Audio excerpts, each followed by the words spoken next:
Hello NEET aspirants, welcome to career support NEET. Rajasthan AYUSH की counselling start हो चुकी है। लाइव रजिस्ट्रेशन के लिए विंडो ओपन है। मैं आप लोगों को राजस्थान आयुष में किस तरीके से रजिस्ट्रेशन करना है वो लाइव रजिस्ट्रेशन करके दिखा। अगर आप स्टेट कोटा से लेना चाह रहे हो एडमिशन, तो अगर आप ऑल इंडिया कोटा से जाना चाह रहे हो या आप एनआरआई कोटा से जाना चाह रहे हो, तो आपको पोर्टल पर रजिस्ट्रेशन किस तरीके से करना है वो मैं आपको स्टेप बाय स्टेप दिखा देता हूँ।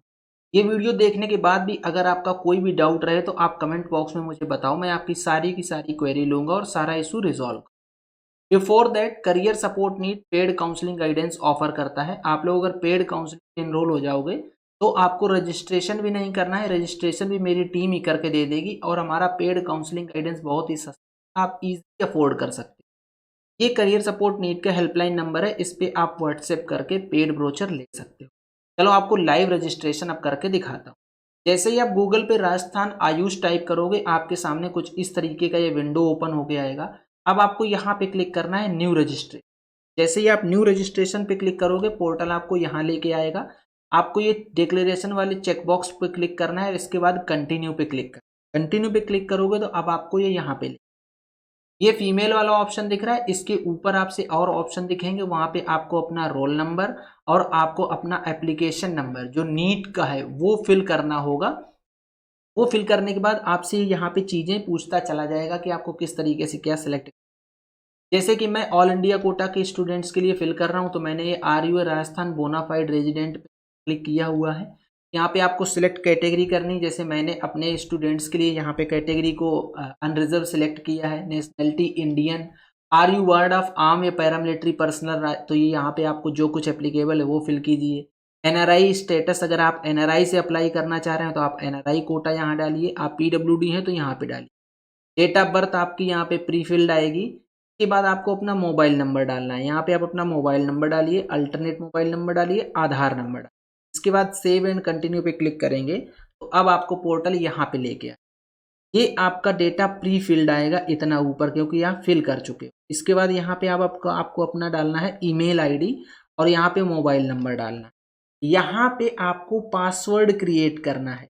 ये जो पासवर्ड आप जो भी क्रिएट करना चाह रहे हैं अपने हिसाब से वो पासवर्ड क्रिएट कीजिए। ये सेम पासवर्ड वहाँ पे डालिए, ये कैप्चा उठा के यहाँ पे डालिए। अब जैसे ही आप रजिस्टर पे क्लिक करेंगे तब आपको ये पॉपअप दिखाई देगा। ये पॉपअप पे आप ओके क्लिक करोगे तो अब आपको पोर्टल यहाँ पे लेके आ गए। जैसे ही आप ओके क्लिक करोगे तो जो आपने मोबाइल नंबर डाला है उस मोबाइल नंबर पे आपका रजिस्ट्रेशन नंबर आ चुका होगा। वो रजिस्ट्रेशन नंबर यहाँ पे डालिए, जो आपने पासवर्ड बनाया वो यहाँ पे डालिए, ये कैप्चा उठा के फिल कीजिए और लॉगिन पे क्लिक कीजिए। जैसे ही आप लॉगिन पे क्लिक करेंगे तो अब आपके लिए पोर्टल यहाँ पे आ जाएगा। फिर से आपको यहाँ पे फिल करना है। अब आपको यहाँ ध्यान देना है, जैसे आर यू बोनाफाइड रेजिडेंट, तो आपको यस या नो जो कुछ भी है। मेरे केस में नो है तो मैंने यहाँ पे नो क्लिक कर। सिलेक्ट कैटेगरी, मेरे केस में अनरिजर्व कैटेगरी है तो मैंने यहाँ पे अनरिजर्व कर दी। नेशनलिटी इंडियन, मेरे केस में are you ward of arm forces paramilitary नहीं है तो मैंने यहाँ पे नो कर रखा है। Are you eligible for NRI quota seats, अगर आप एनआरआई स्टूडेंट हो तो यस करो, अदरवाइज यहाँ पे नो कर दो। अब एक ये चीज आप ध्यान, do you willing to pay a fee equivalent to NRI category to take allotment on NRI seats. जैसे एनआरआई सीट्स जो बच जाती हैं तो वो सीट्स फिर अनरिजर्व कैटेगरी को अलॉट होती। तो क्या वो सीट आप लेना चाह रहे हो? अगर वो लेना चाह रहे हो तो यहाँ पे यस करो। अगर आप यस करोगे तभी उस सीट के लिए आप एलिजिबल होगे, लेकिन आपको फीस जो है वो एनआरआई की ही फीस देनी होगी, आप ये ध्यान रखिएगा। अगर आप नहीं लेना चाह रहे हो तो यहाँ पे नो करके आगे बढ़ो। पीडब्ल्यूडी एप्लीकेबल है तो यहाँ पे सिलेक्ट करो। यहाँ पे मोबाइल नंबर ऑलरेडी आएगा, अल्टरनेट मोबाइल नंबर डालो, आधार नंबर डालो। आगे जैसे ही आप प्रोसीड करोगे तो अब आपको पोर्टल यहाँ पे ले, यहाँ पे आपको हर एक चीज अपनी फिल करनी है। 10th और 12th की आपकी मार्कशीट में हर एक चीज लिखी हुई है, वही देख के फिल करो।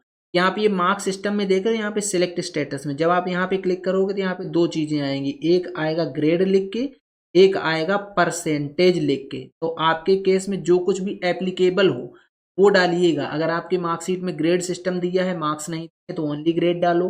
अगर मार्क्स ग्रेड दोनों दिए हैं तो परसेंटेज डालो और रेस्पेक्टिव फील्ड फिल करते चले। अब देखिए यहाँ पे state name of 10th class, जिस स्टेट से आपने किया है वो स्टेट डालो। यहाँ पे state name of 12th class, उस स्टेट का नाम डालो। यहाँ पे क्या लिखा है, पास्ट उर्दू स्टेटस।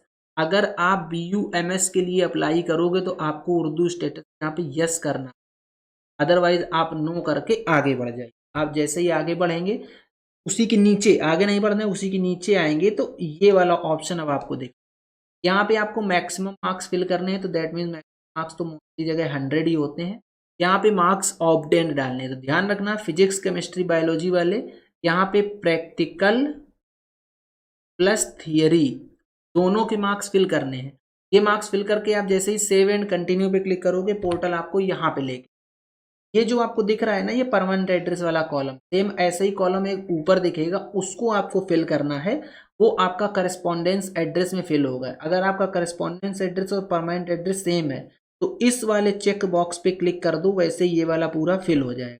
फिर आ जाओ बैंक अकाउंट डिटेल में रिफंड लेने के लिए। अब देखिए बैंक नेम, जो भी आपका बैंक का नाम है वो बैंक का नाम यहाँ फिल करो, ब्रांच का नाम एंड एड्रेस यहाँ पे फिल करो, अकाउंट होल्डर नेम, कोई जरूरी नहीं है कि स्टूडेंट का ही अकाउंट हो, अगर पेरेंट्स का अकाउंट है तो भी चलेगा, कोई इशू नहीं है, लेकिन जिसका भी अकाउंट है उस इंडिविजुअल का नाम यहाँ पे आना चाहिए, अकाउंट नंबर यहाँ पे डालना है एंड IFSC कोड आपको यहाँ पे डालना है।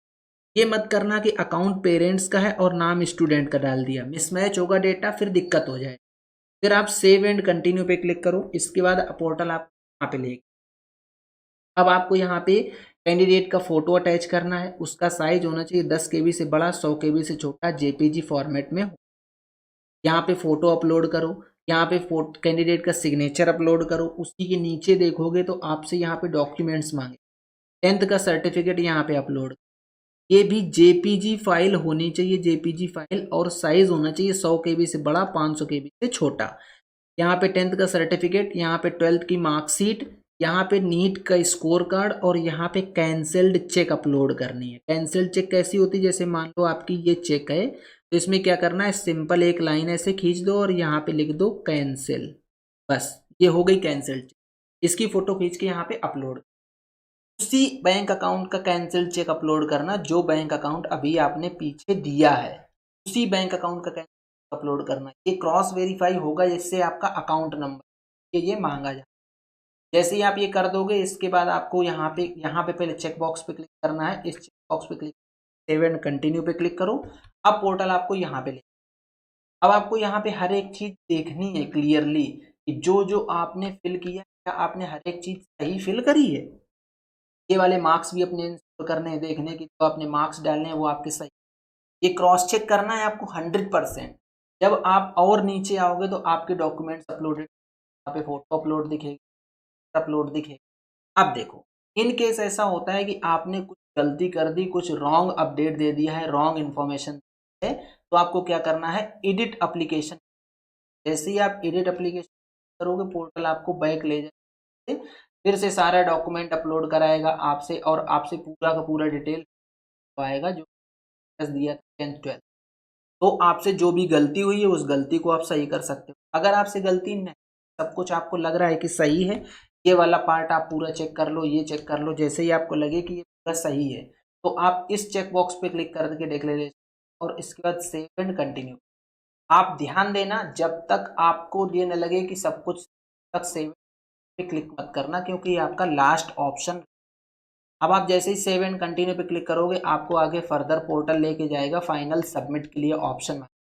फाइनल सबमिट करने से पहले सारी चीज़ें क्रॉस वेरीफाई, एक बार सबमिट कर दिया तो फिर एडिट का ऑप्शन, फाइनल सबमिट करके फिर आपसे पेमेंट का ऑप्शन आएगा। पेमेंट ऑप्शन आने के बाद आप पेमेंट कर दो, आपका रजिस्ट्रेशन कंप्लीट हो जाएगा। जब तक आप पेमेंट नहीं करोगे तब तक आपका रजिस्ट्रेशन कंप्लीट नहीं माना जाएगा। तो आप लोग ये समझिए आपको पेमेंट करना ही करना। मैं पेमेंट इसलिए नहीं कर रहा हूँ क्योंकि मुझे फाइनल सबमिट अभी नहीं करना है, फाइनल सबमिट मैं बाद में करूँगा। तो आप लोग अगर फाइनल सबमिट कर रहे हो तो पेमेंट करके फाइनल, कोई भी एरर आता है, कुछ इशू आता है तो कमेंट बॉक्स में मुझे बताओ, मैं आपका सारा का सारा अपडेट लूँगा कि आप क्या एरर आ रहा है, क्या इशू हो रहा है, उसको सारा रिजॉल्व करो। अगर आप पेड काउंसलिंग में एनरोल हो जाते हो तो पेड काउंसलिंग करना है, रजिस्ट्रेशन लेके लास्ट आप कर देंगे। करियर सपोर्ट नीट का ऑफिशियल टेलीग्राम चैनल है, टेलीग्राम चैनल ज्वाइन कर लो जिससे कि आप लोगों को फर्दर अपडेट्स मिलता रहेगा। दिन में एक बार टेलीग्राम चैनल खोल के देख लो, जिससे कि आपका कोई अपडेट मिस ना हो और इसके बाद आप अपना काम करो, बाकी का काम हम लोगों पे छोड़ दो, हम लोग करते हैं। तो ये था पूरा लाइव रजिस्ट्रेशन जो स्टेप बाय स्टेप मैंने करके दिखा दिया है कि आपको किस तरीके से रजिस्ट्रेशन करना है। फिर भी कोई क्वेरी है तो अगेन कमेंट बॉक्स में बताओ, मैं क्वेरी लूंगा, आपका सारी की सारी क्वेरी रिजॉल्व। ये था पूरा कंप्लीट वीडियो। अगर आप लोगों को वीडियो पसंद आता है तो वीडियो को लाइक करो, चैनल को सब्सक्राइब करो, बेल आइकन दबा करो, जिससे कि आप लोगों को इस तरीके का अपडेट मिलता है। आज का वीडियो यहीं तक, मिलेंगे नेक्स्ट वीडियो में। तब तक के लिए